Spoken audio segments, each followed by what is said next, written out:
తాకట్లో ఉన్న మీ బంగారాన్ని విడిపించి ఆ రోజు ఆన్లైన్ రేటుకి కొంటాం. Sharma gold company. అందరికీ నమస్కారం. నా పేరు మాధురి. మీరు చూస్తున్నది సుమన్ టీవీ నెట్వర్క్. ఈ రోజు మనతో పాటు ఉన్నారు ప్రముఖ జ్యోతిష్య పండితులు బ్రహ్మశ్రీ నందిబట్ల శ్రీహరి శర్మ గురువు గారు. నమస్కారం గురువు గారు. వాగర్థావివ సంపృక్తౌ వాగర్థ ప్రతిపత్తయే జగతః పితరౌ వందే పార్వతీ పరమేశ్వరౌ.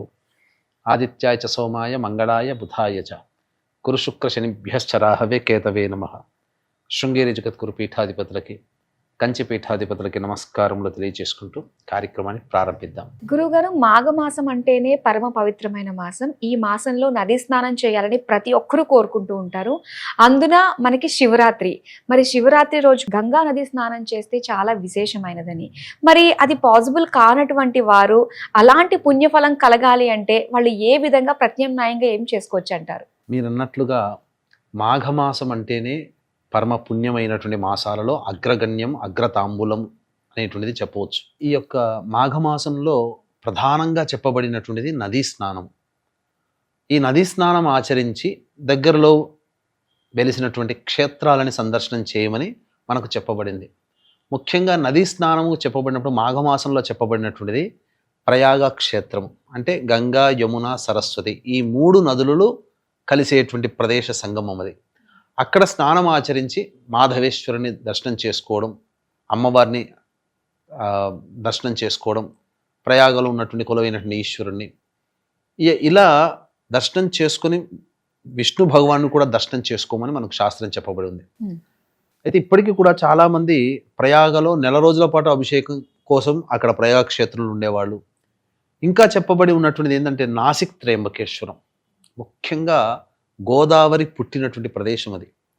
ఆ గోదావరి అనగా గౌతమి నది ఆ ప్రదేశంలో జన్మించింది కాబట్టి అక్కడ స్నానం ఆచరించిన బ్రహ్మ హత్యాది పాతక దోషాలు, గోహత్య అనేటువంటి దోషాలు కూడా తొలగిపోతాయి. కాబట్టి అది కూడా పడమటి కనుమలలో వెలిసినటువంటి నది అని చెప్పవచ్చు. ఇలా ఒక్కొక్క ప్రాంతంలో వెలిసినటువంటి అనేక పుణ్య నదులు ఉన్నాయి.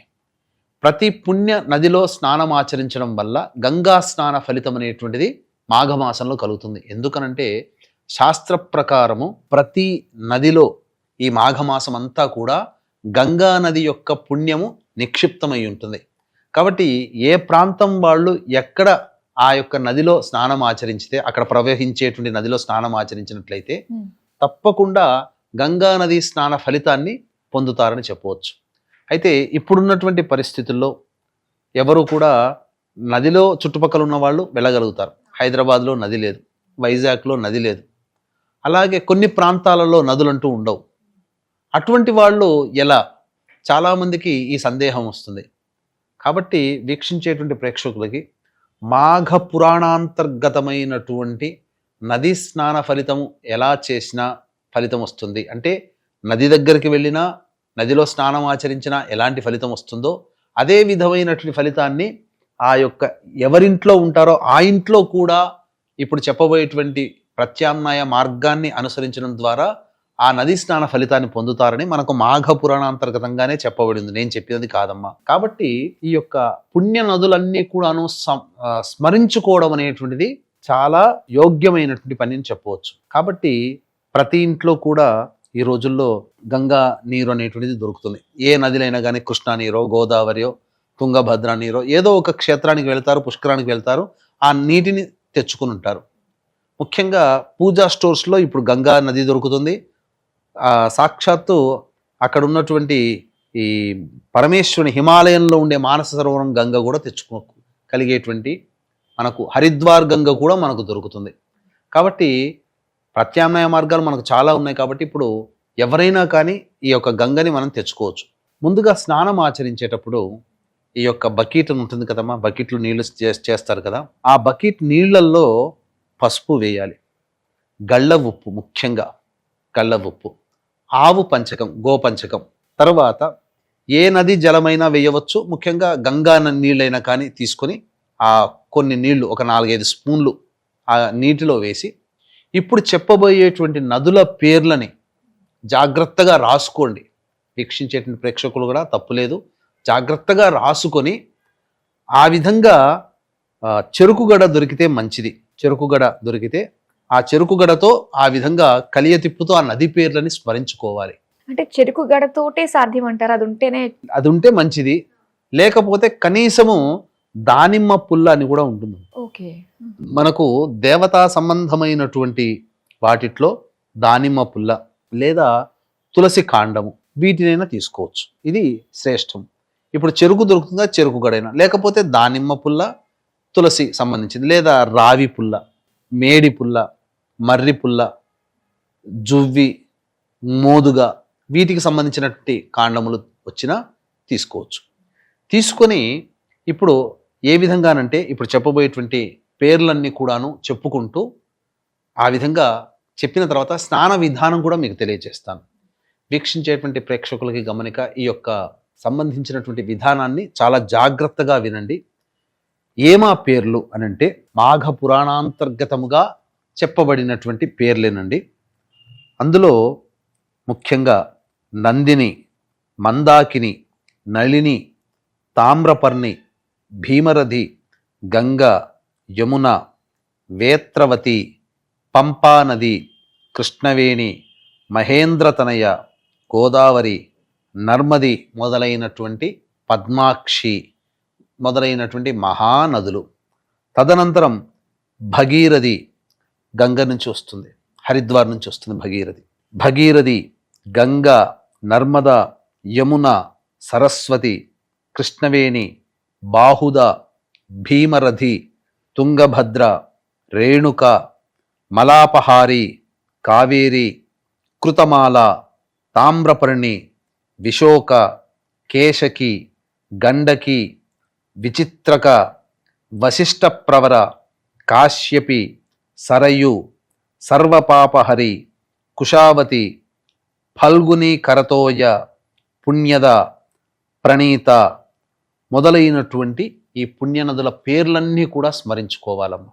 ఇవన్నీ పేర్లు రాసుకోవచ్చు, స్మరించుకొని తదనంతరం ఆ పేర్లను చదువుతూ ఇవన్నీ పేర్లు చదివి గంగేచ యమునే కృష్ణ గోదావరి సరస్వతి నర్మదే సింధు కావేరి జలేస్మిన్ సన్నిధింకురు అనే శ్లోకాన్ని చదువుతూ ఈ నామాలని చదువుతూ ఆ యొక్క పుణ్య నదులలో ఉన్నటువంటి శక్తి అంతా నేను స్నానమాచరించే ఈ యొక్క గోళములోని నీటిలో ప్రవేశము చేయాలి. నేను స్నానమాచరించడం వలన ఆ యొక్క గతజన్మ కర్మదోషము, పురాకృత, ప్రారబ్ధ, సంచిత కర్మదోషములన్నీ, దృఢ అదృఢ కర్మదోషములన్నీ కూడాను తొలగిపోవాలి అని చెప్పి అందులో నల్ల నువ్వులు వేసి స్నానం ఆచరించాలి. స్నానం ఆచరించేటప్పుడు కూడా భావన ఏ విధంగా చేయాలో తెలియజేస్తాను. వీక్షించేటువంటి ప్రేక్షకులకి గమనిక, ఈ యొక్క మహాశివరాత్రి సందర్భంగా ఈ నెల 26, 27వ తారీఖు రోజున మహిమాన్వితమైనటువంటి కాశీక్షేత్రంలో జాతకరీత్యా కలుగు విద్య, వివాహ, ఉద్యోగ, దాంపత్య, సంతాన, అనారోగ్య సమస్యల నివారణకి సర్వదోష నివారణ హోమాలు, అలాగే గత జన్మ కర్మదోషములు ఉండడం వల్ల ఈ జన్మల్లో సమస్యలు కాబట్టి కర్మదోష నివారణ తిల హోమాలు, ఈ 2025వ సంవత్సరం మొత్తం కూడా శని ప్రభావం అన్ని రాశుల వారికి ఉంటుంది కాబట్టి శనిదోష నివారణ హోమాలు పర్ హెడ్ 3,100 రూపాయలకి 2 రోజుల పాటు నిర్వహించడం జరుగుతుంది. అవకాశం ఉన్న వాళ్ళు కార్యక్రమ తదనంతరం కాంటాక్ట్ చేసి మీ గోత్రనామాదులు నమోదు చేసుకోవచ్చు. ఆ విధంగా చెప్పిన తర్వాత ఆ విధంగా ముమ్మార్లు చెప్పుకుంటూ తూర్పు వైపున తిరిగి మనస్సుని కళ్ళు మూసుకొని ఉదయిస్తున్నటువంటి సూర్యుని భావన చేసుకొని సూర్యోదయ కాలంలో ఆ నీటిని వేసుకొని ఆ నీటిని స్నానం ఆచరించడం ద్వారా నల్ల నువ్వులు వేసి స్నానం ఆచరించాలమ్మా. తద్వారా కర్మదోషములన్నీ కూడా తొలగిపోతాయి. స్నానం ఆచరించడం వల్లనే. ఇలా చేయడం వల్ల అవుతుందా అని చాలామంది క్వశ్చన్ వేయవచ్చు. ఇవన్నీ కూడా శాస్త్రాంతర్గతంగా నిరూపితమై చెప్పబడినటువంటిది కాబట్టి అందరు ఇప్పుడంటే వెళ్ళగలుగుతున్నారు, పూర్వకాలంలో వెళ్ళలేరు కదా. ఆ కాలంలోని వాళ్ళందరూ కూడా ఇదే విధానాన్ని పాటించి చూపించారు. కాకపోతే ఒక జనరేషన్ గ్యాప్లో ఇవన్నీ విషయాల్ని మర్చిపోయాం. ఎందుకంటే సెటిల్మెంట్ కావాలనేటువంటి యొక్క తొందరలో ఇవన్నీ విషయాలు మర్చిపోయాం. కాబట్టి మనము కనీసం శివరాత్రి రోజునైనా ఈ మాఘమాసంలో ఇప్పటి వరకు ఎవరు నదీ స్నానం ఆచరించలేని వాళ్ళు కూడా చాలామంది ఉంటారు. అటువంటి వాళ్ళు ఈ శివరాత్రి రోజునైనా కానీ ఈ విధంగా స్నానం ఆచరించినట్లయితే పరమశివుని యొక్క అనుగ్రహము సంపూర్ణంగా కలుగుతుంది. ఎందుకంటే ఈ స్నానం ఆచరించిన తర్వాత అందరూ కూడా శివానుగ్రహం కోసం ఆ యొక్క శివయ్యని దర్శించుకోవడానికి వెళతారు కదమ్మా. అప్పుడు స్నానం ఆచరించడం అనంటే పవిత్రత చేకూరడము అని అర్థం. పవిత్రత అంటే ఏదో సబ్బు రాసుకొని కాదు, అక్కడ శరీరానికి మాత్రమే మనము వాష్ చేసుకుంటున్నాం. కానీ అంతర్లీనముగా మనస్సుని పవిత్రత చేకూర్చే విధానములో మొట్టమొదటిది స్నానం, ఆ తదనంతరమే ధ్యానం. చక్కగా ఈ విధమైనటువంటి మంత్రోదకముతో స్నానం ఆచరించిన పిదప అప్పుడు పవిత్రమైనటువంటి మనస్సు, ఆ మనస్సును పొందినటువంటి శుద్ధి అయినటువంటి దేహముతో ఎవరైతే దేవాలయాన్ని సందర్శనం చేసుకుని దేవతానుగ్రహం కోసం ప్రదక్షిణలు కానీ, అభిషేకాలు కానీ, పూజలు కానీ, అర్చనలు కానీ ఎవరైతే చేస్తారో ఆ దేవతాశక్తి ఆ పవిత్ర నదీ స్నాన ఫలితము కలిగినటువంటి మానవుణ్ణి తొందరగా ఆకర్షిస్తుంది. తద్వారా మానవుడుకున్నటువంటి కర్మదోషములు తొలగిపోయి దేవతానుగ్రహం లభించి వారు అనుకున్నటువంటి సంకల్పం ఏదైతే ఉంటుందో అచిరకాలంలోనే ఆ సంకల్పం నెరవేర్చుకొని నెరవేర్చుకోగలిగే దైవానుగ్రహాన్ని పొందుతారని చెప్పవచ్చు. ఓకే అండి. అయితే ప్రతి దానికి కూడా మనకి ఒక ఆల్టర్నేట్, ఒక మార్గం ఉంటుంది. సో దానికి తగ్గట్టుగానే వెళ్ళలేని వారు, నదిలో స్నానం చేయలేని వాళ్ళు ఈ విధంగా సంకల్పం చేసుకుని చేసినట్లయితే మంచి ఫలితం కలుగుతుందని తెలియజేసినందుకు ధన్యవాదాలండి. సర్వం శ్రీ ఉమామహేశ్వర పరబ్రహ్మార్పణమస్తు.